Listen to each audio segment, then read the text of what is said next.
Hi there, what's up? In this video, I'll give you a quick guide on how you can create and edit drop-down lists in Google Sheets. So the first thing that you will have to do is select your cells. So highlight the cells where you want drop-downs. So for example, this cell right here, and this one, and this one, and this one.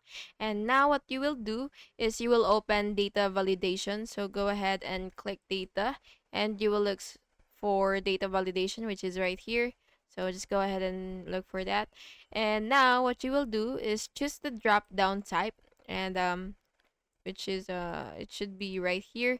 And now what you will do is choose drop down either from arrange or drop down, and then just go ahead and click any of that.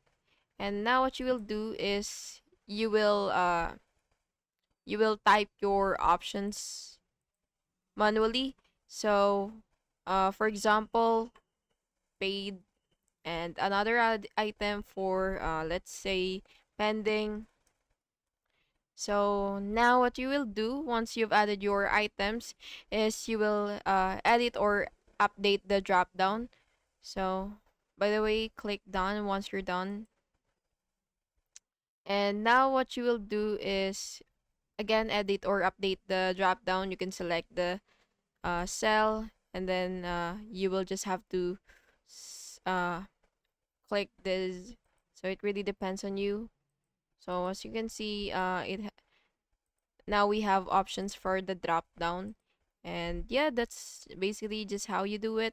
And I hope you found this video helpful. And if you did, please make sure to like and subscribe for more videos like this. Thank you and have an awesome day.